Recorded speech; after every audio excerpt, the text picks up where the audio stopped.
Il existe, dans l'exploration spatiale lointaine, des moments où l'univers se comporte exactement comme nos équations l'exigent, où tout se déroule selon les lois que nous avons inscrites dans les manuels et répétées de génération en génération. Mais il y a aussi ces moments rares et silencieux, des moments qui non seulement défient les lois de la physique, mais semblent les plier, les déformer et leur répondre par des murmures presque intentionnels. Et Voyager 1, l'objet fabriqué par l'homme le plus éloigné de la Terre, vient de vivre l'un de ces moments. Depuis près d'un demi-siècle, Voyager s'éloigne inexorablement de la Terre, s'échappant du champ magnétique solaire, franchissant la barrière de l'héliosphère, pour pénétrer dans une région si hostile, si froide, si saturée de rayonnement cosmique qu'aucune machine n'était censée y rester opérationnelle. Et pourtant, contre toute attente, Voyager continue de communiquer. Mais cette fois, quelque chose a répondu. Ce n'était pas du bruit, ce n'était pas de l'électricité statique, ce n'était pas des interférences d'ondes plasma ni des résidus solaires se faufilant dans le vide. C'était structuré, régulier, réactif, un signal qui semblait accuser réception de la présence de Voyager, ou pire, l'examiner. Si l'univers était un vaste océan, Voyager serait un message dans une bouteille dérivant au gré du courant. Et ce qui vient de se produire donne l'impression que quelque chose ou quelqu'un a trouvé la bouteille, l'a ouverte et a commencé à répondre. Ce soir, nous allons dévoiler l'histoire de la façon dont un vaisseau spatial vieux de 45 ans, maintenu ensemble par du plutonium périmé et des processeurs anciens, est entré en contact avec quelque chose qui se comporte comme un objet avancé, quelque chose de bien au-delà des limites de notre système solaire, de bien au-delà des prédictions de la physique et de bien au-delà de tout ce à quoi la NASA s'est jamais préparée. Et une fois que vous aurez compris chaque étape du voyage de Voyager des tempêtes de Jupiter aux anneaux de Saturne, en passant par l'inclinaison d'Uranus, les diamants de Neptune et le vide interstellaire lui-même, vous comprendrez pourquoi ce nouveau signal n'est pas seulement étrange, il est terrifiant. Voyager 1 n'était pas censé durer aussi longtemps. Sa mission, lors de son lancement en 1977, était simple. Atteindre Jupiter, atteindre Saturne, transmettre des données, prendre des photos, puis tomber dans l'oubli à mesure que ses instruments s'éteignaient un à un. Elle était conçue comme une visiteuse, pas comme une survivante. Mais la suite des événements a transformé une mission d'exploration planétaire éclair en l'expérience la plus longue de l'histoire de l'humanité. Avec seulement 3,7 mètres d'antenne parabolique, 16 propulseurs à hydradine et des générateurs thermoélectriques au plutonium qui perdent de la puissance chaque année, Voyager 1 aurait dû cesser de fonctionner il y a des décennies. Et pourtant, elle est là, à 155 unités astronomiques du Soleil, toujours vivante, toujours active, toujours à l'écoute. Ces 11 instruments scientifiques étaient conçus pour des survols planétaires de courte durée, et non pour un voyage éternel dans l'abîme, et la plupart d'entre eux ont déjà été mis hors service. Mais les quelques survivants continuent de révolutionner la science. Ce vaisseau spatial ne possède ni logiciel moderne, ni intelligence artificielle, ni système de stabilisation comme les satellites actuels. Sa capacité de mémoire est inférieure à celle d'une photo numérique sur votre téléphone. Pourtant, son endurance, sa précision et son incroyable capacité à survivre à des régions cosmiques hostiles les unes après les autres en font l'ambassadeur le plus improbable jamais envoyé par l'humanité. Et maintenant, cette machine ancestrale est bien plus qu'une simple sonde. Elle est de nos yeux à l'intérieur d'une région de l'espace que nous n'étions jamais censés atteindre, une région où même la NASA admet nous ne savions pas à quoi nous attendre, car rien de construit par la main de l'homme n'y était jamais allé. Et c'est précisément pourquoi ce nouveau signal anormal est si alarmant. Tout ce que Voyager a appris jusqu'à présent, des tempêtes de Jupiter aux lunes de Saturne en passant par les vents de Neptune et la structure de l'héliopause, nous a préparés aux surprises. Mais rien n'avait préparé personne à cela. La première véritable confrontation de Voyager avec l'inconnu a commencé à Jupiter, bien avant l'espace interstellaire, bien avant les ondes de plasma et les frontières magnétiques. Ce qu'elle a observé là-bas a choqué la communauté scientifique. Des tempêtes de la taille de planètes, des éclairs 10 fois plus puissants que sur Terre, des éruptions volcaniques sur Io projetant des matériaux à des centaines de kilomètres dans l'espace et des ceintures de radiation si violentes qu'elles ont presque saturé les capteurs de Voyager. Jupiter n'a pas seulement révélé un monde dynamique, elle a aussi révélé une instabilité, une puissance et des phénomènes qui contredisaient de nombreuses prédictions de l'époque. Et caché dans ce chaos, enfoui sous les tourbillons orageux et les turbulences électromagnétiques, se trouvaient d'étranges impulsions, subtiles, faibles, presque impossibles à détecter, qui ne correspondaient ni à la rotation de Jupiter, ni aux fluctuations attendues de sa magnétosphère. À l'époque, ces anomalies étaient considérées comme du bruit, des artefacts ou des modèles incomplets. Mais aujourd'hui, fort de nos connaissances sur ce nouveau signal, de nombreux ingénieurs se replongent dans ces transmissions archivées. Car la première rencontre de voyageurs avec l'inconnu n'a peut-être pas eu lieu dans l'espace interstellaire, mais bien à proximité de Jupiter, là où l'univers nous a révélé pour la première fois sa capacité à produire des phénomènes que nous ne comprenions pas. Et si c'était un indice, alors ce que Voyager vient de détecter 40 ans plus tard pourrait bien être la réponse. Saturne fut la dernière rencontre planétaire de Voyager 1, le dernier monde qu'elle verrait avant d'être irrémédiablement projeté dans l'obscurité interstellaire. Le survol était époustouflant, des anneaux révélant des motifs ondulatoires et des résonances gravitationnelles à l'atmosphère épaisse et brumeuse de Titan, dissimulant un paysage qui ne serait pas revisité avant des décennies. Mais Saturne fut aussi le moment où Voyager 1 s'engagea officiellement sur une trajectoire qu'aucun autre engin spatial ne suivrait. En passant devant les anneaux et les lunes pâles scintillant autour de la planète, Voyager passa d'une mission planétaire à un exil cosmique. Le Soleil s'assombrissait, les délais de transmission des signaux s'allongeaient, la température baissait et l'influence du vent solaire diminuait à chaque kilomètre parcouru. Ce que Voyager laissait derrière elle, c'était le familier, le rythme des planètes, le comportement prévisible du système solaire interne. Ce dans quoi elle pénétra était tout autre chose. Une région où le bouclier magnétique du système solaire s'affaiblit, où le rayonnement augmente, où le plasma devient chaotique, où rien ne se comporte comme l'avait prédit aucun modèle. Saturne n'était pas qu'une simple étape, c'était le dernier point de contrôle avant que Voyager ne pénètre dans le royaume de l'inconnu. Et sachant ce que nous savons maintenant, les adieux à Saturne semblent presque symboliques, le dernier moment d'ordre cosmique avant que la véritable complexité de l'univers ne se révèle. Tandis que Voyager 1 dérivait vers l'extérieur, Voyager 2 continuait son exploration en territoire plus profond, rencontrant Uranus et Neptune, deux géantes de glace qui se comportaient comme des énigmes cosmiques enveloppées de tempêtes magnétiques. Uranus tournait sur le côté, une planète littéralement renversée par un impact colossal survenu il y a fort longtemps. Sa température chuta à moins 196 degrés Celsius. Ses anneaux ténus scintillaient dans l'obscurité et des tempêtes surgissaient sans prévenir. Neptune, quant à elle, abritait des vents soufflant à 200 km/h, les plus rapides du système solaire, ainsi que la mystérieuse grande tache sombre, une tempête qui apparaissait et disparaissait de manière imprévisible. Triton, la lune glacée de Neptune, a été le théâtre d'éruptions de geysers d'azote, projetant de la matière dans l'espace avant qu'elle ne gèle et ne retombe comme de la neige cosmique. Et, cachés sous la surface de ces planètes, les scientifiques pensent que des diamants ont littéralement plu, s'enfonçant lentement à travers leur manteau de glace. Ces découvertes ont eu une importance bien plus grande que ce que l'on imaginait à l'époque. Car plus Voyager s'enfonçait profondément, plus il devenait évident que l'univers prospère grâce à des conditions extrêmes, pression, température, champ magnétique, processus chimiques, autant d'éléments bien plus étranges que ce que les humains considéraient comme normal. Si la pluie de diamants pouvait exister, si les vents pouvaient être plus rapides que le son, si les planètes pouvaient basculer sur le côté, alors qu'est-ce qui pourrait bien exister dans les régions situées au-delà de l'influence du Soleil? Les géants de glace laissaient entrevoir une vérité dérangeante. L'univers se moque de nos attentes. Et lorsque Voyager a finalement franchi le seuil de l'espace interstellaire, cette vérité est devenue indéniable. À mesure que Voyager s'éloignait de la chaleur du Soleil, elle pénétra dans une région que peu de scientifiques comprenaient vraiment.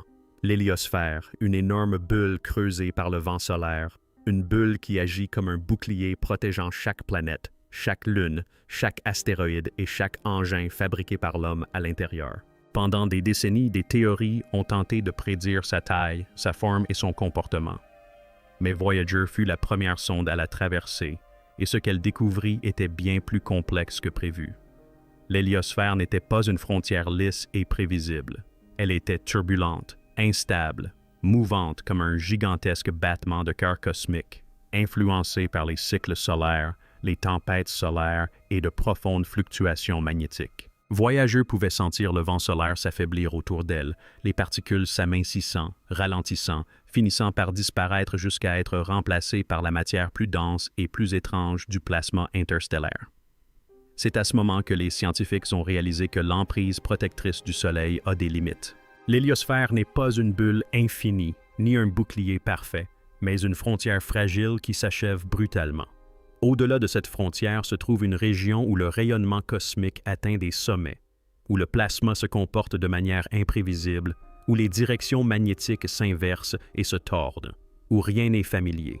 Voyager traversa lentement ce bouclier qui s'estompait, sentant l'influence du Soleil passer d'une force dominante à un murmure. Et en quittant l'héliosphère, la sonde pénétra dans le domaine de l'inconnu, dans la région où le mystérieux signal allait apparaître plus tard. Finalement, Voyager a atteint l'héliopause, la limite finale et extrêmement fine où le vent solaire s'arrête et où commence l'espace interstellaire. Pendant des années, les scientifiques ont débattu de l'aspect de cette région. Certains l'imaginaient calme, d'autres chaotique, d'autres encore en transition. Mais personne, absolument personne, n'avait prédit ce que Voyager a découvert. L'héliopause était violente, remplie de vagues de plasma s'écrasant comme des tsunamis invisibles, de champs magnétiques se tordant dans des directions inattendues, d'énergie oscillant de manière qui défiait les modèles. Il ne s'agissait pas d'une frontière douce, mais d'un front de choc, d'une zone de collision où les particules solaires percutent les particules interstellaires comme deux océans qui s'entrechoquent. Voyager a détecté des pressions extrêmes, d'étranges fluctuations et des oscillations de plasma qui suggéraient que le milieu interstellaire était bien plus dense et structuré qu'on ne l'imaginait.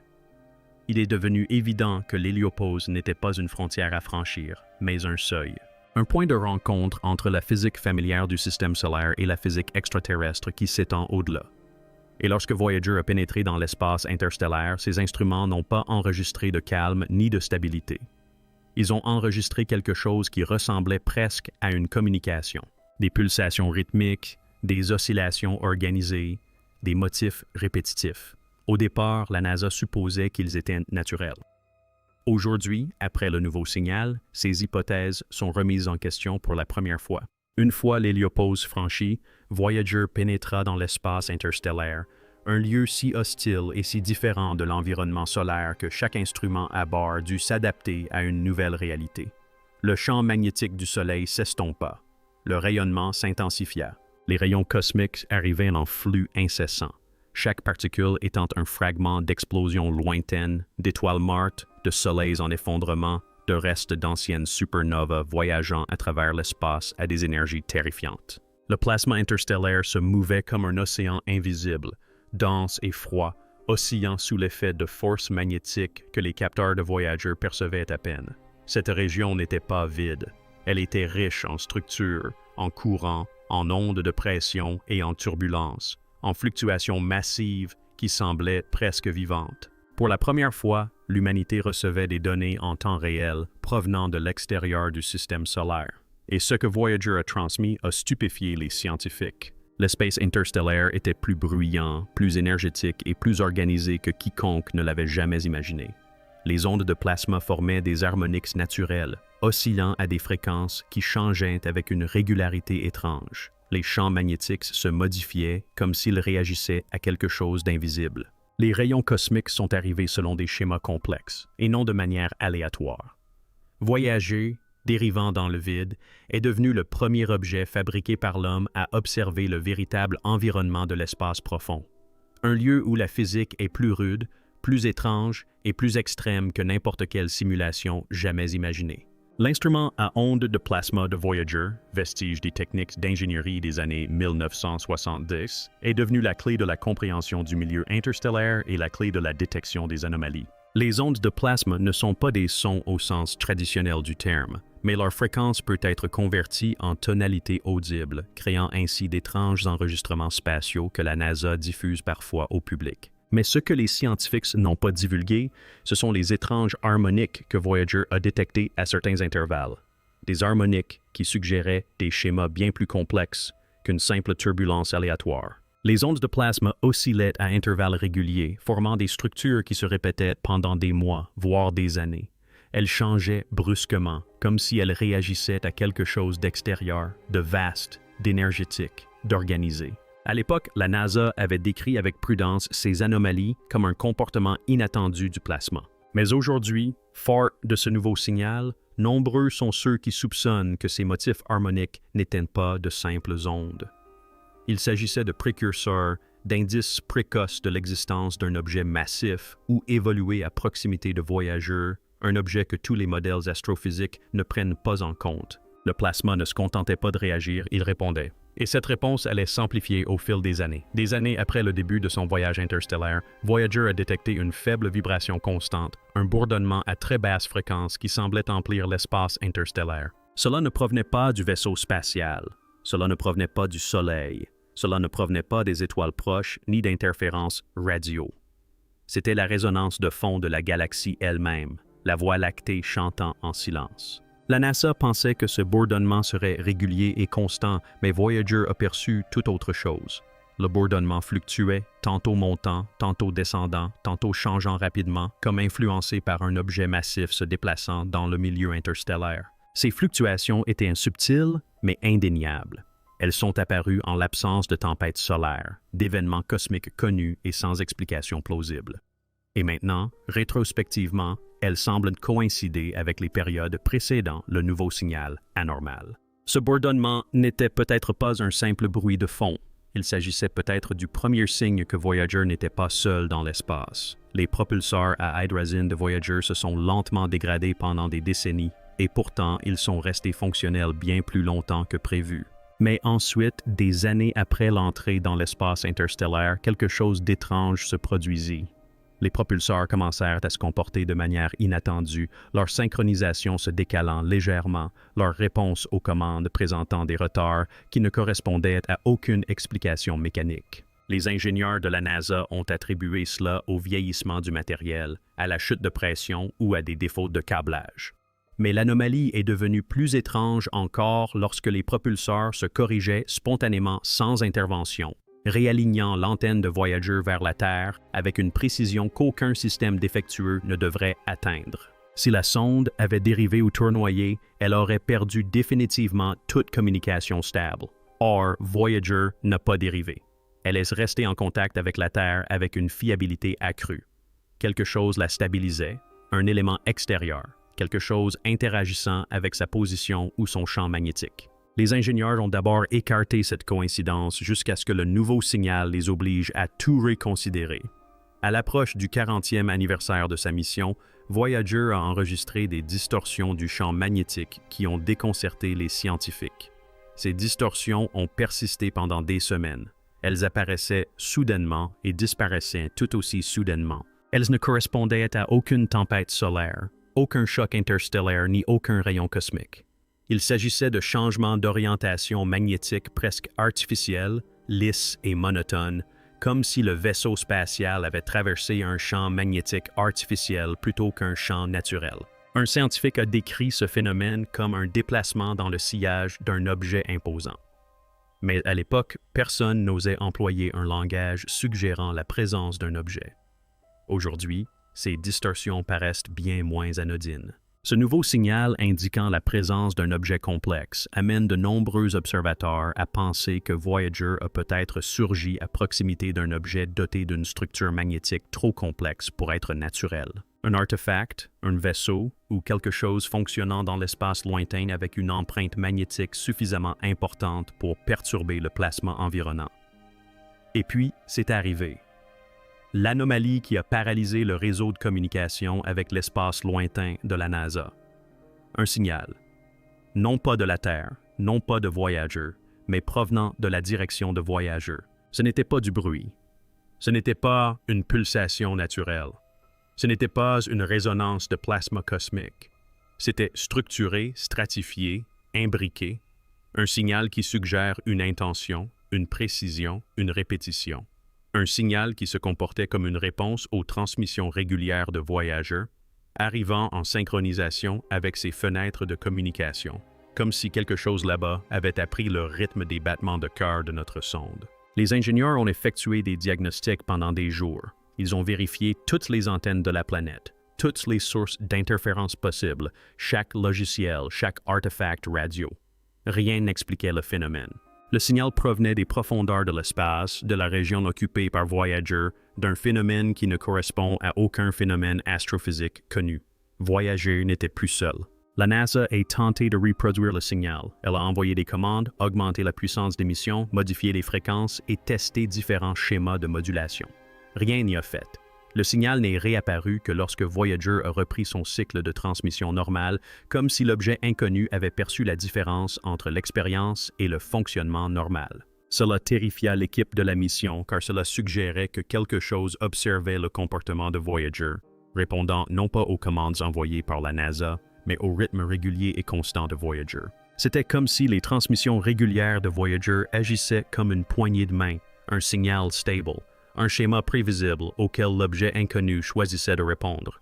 La NASA a essayé encore et encore. Le même résultat. Aucune réponse forcée, seulement des réponses spontanées. Une force intelligente choisissait le moment de répondre. Lorsque le signal fut décodé, ou du moins traduit en binaire, un phénomène encore plus étrange se produisit. Le motif présentait des lacunes, des répétitions structurées et des intervalles de temps qui ne correspondaient ni à du bruit aléatoire, ni à des processus astrophysiques. Entre les impulsions répétitives se dissimulaient des segments qui imitaient des données. Ni du langage, ni des symboles, ni des mathématiques, mais quelque chose qui ressemblait à un paquet compressé. La NASA n'a pas rendu cette information publique, mais des fuites au sein du réseau de communication avec l'espace lointain ont laissé entendre que le signal contenait des sections structurées séparées par des silences prévisibles, presque comme des entêtes dans un fichier numérique. Et quel que soit l'émetteur, il le fait avec une précision bien supérieure à celle de toute source naturelle. Ce n'était pas une explosion. Ce n'était pas le chaos, c'était une transmission, une véritable transmission provenant des environs de Voyager. Puis vint le moment que les scientifiques refusent encore d'évoquer publiquement. En analysant de minuscules variations de l'effet Doppler dans le signal, ils ont détecté un mouvement coordonné, fluide et accéléré. Il ne s'agissait pas d'une dérive comme celle d'une comète, ni d'une rotation comme celle d'un astéroïde, ni d'une orbite. L'objet se repositionnait délibérément, comme s'il tournait autour du vaisseau spatial ou ajustait son orientation. À chaque changement de direction, Voyager enregistrait les fluctuations magnétiques correspondantes. C'était presque comme si un vaisseau spatial effectuait des manœuvres, sauf qu'il ne nous appartenait pas. Il ne provenait d'aucun programme spatial connu et son comportement était inédit pour un engin construit par l'homme. L'objet n'était pas simplement proche de Voyager, il interagissait avec elle, s'y intéressait, l'étudiait. Finalement, après des semaines d'analyse, la NASA est parvenue à une conclusion que personne ne voulait accepter, mais que personne ne pouvait éviter. Voyager avait établi un contact, non pas avec une planète, ni avec du plasma, ni avec des radiations, ni avec des ondes cosmiques, mais avec un objet extrêmement sophistiqué, un objet qui émettait des communications structurées, un objet qui se déplaçait avec intention, un objet qui déformait les champs magnétiques, un objet qui réagissait au mouvement de Voyager, un objet qui comprenait Voyager mieux que nous ne la comprenions. Cet objet ne présente aucune signature de propulsion, aucune émission de chaleur, aucun gaz d'échappement, aucun rayonnement détectable hormis son signal. Il se comporte comme quelque chose qui ne devrait pas exister, quelque chose qui réécrit les lois de la physique. Quelque chose qui aurait pu voyager dans l'espace interstellaire bien avant le lancement de notre première fusée. Et Voyager 1, l'ambassadeur le plus ancien, le plus faible et le plus improbable jamais envoyé par l'humanité, en est devenu le premier témoin. Imaginez un instant.